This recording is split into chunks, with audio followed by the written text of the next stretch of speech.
प्रणाम, नमस्कार, जय जिनेन्द्र। खामे मी सर्व जीवे सर्वे जीवा खमंतु में, मिट्टी में सर्व भूवेशु वैरम मज्जम नके नहीं। इस सूत्र का अर्थ है कि खामे मी सर्व जीवे, सर्व जीवों को मैं खमाता हूँ, मैं उनकी क्षमा याचना करता हूँ और इस धरती पर मेरा किसी से वैर नहीं है और सबकी मैं समापना चाहता हूँ। यही संदेश देता है जैनों का अमूल्य पर्व पर्वाधिराज पर्युषण पर्व, जो 24 अगस्त से चालू होने जा रहा है, 31 अगस्त तक है। तो इस बारे में हम लोग चर्चा करेंगे। देखिए, इस पर्व को, पर्युषण पर्व को त्यौहार नहीं बताया है, इसको पर्व बोला है। पर्व और त्यौहार में बहुत सारा फर्क है। त्योहारों में हम लोग श्रृंगार, आनंद, प्रमोद और जो बोलते हैं भोग विलास की कामें करते हैं। बट पर्व, जब पर्व बोलते हैं, पर्व में हम आत्मा के कल्याण के लिए, आत्मा के शुद्धि के लिए पर्व मनाते हैं, पर्वाधिराज पर्युषण।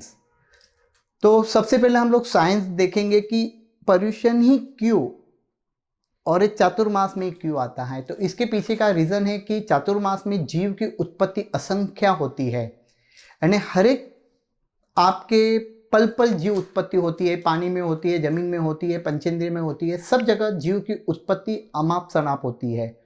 तो उसका पापों से बचने के लिए जैन धर्म में पर्युषण पर्व का विधान दिया है कि 8 दिन पर्युषण पर्व होते हैं।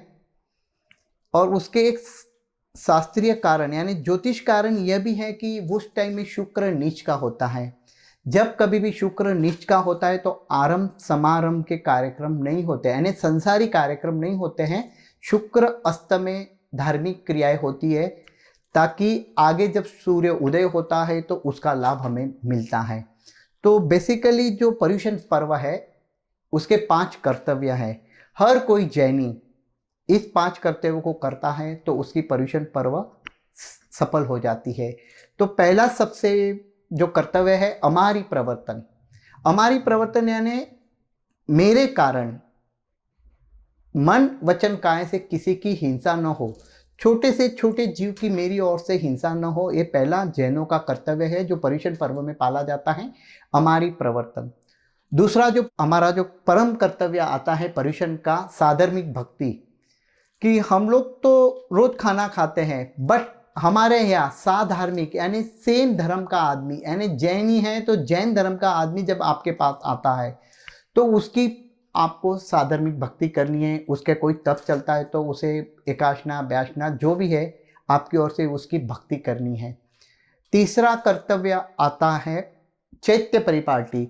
जनरली बड़े बड़े सिटियों में ऐसे काम होते हैं कि हम लोग रोज एक ही मंदिर में जाते हैं, पर ये जो पर्व आता है तो इसमें जो पर्युषण में विधान है चैत्य परिपाटी, जो आप हर जगह यानी जितने भी गांव में मंदिर है उनके दर्शन करना है, इसको बोलते हैं चैत्य परिपाटी।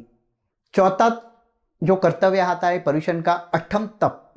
अठम तप यानी 3 दिन का निरंकार उपवास। ये जैन धर्म का तप जो है मूलभूत पाया है। तो चौथा जो तप है, चौथा जो कर्तव्य है अठम तप। कोई अठम तप नहीं भी कर सकता है तो पहला उपवास, बीच में एक उपवास और संवत्सरी का उपवास भी कर सकते हैं।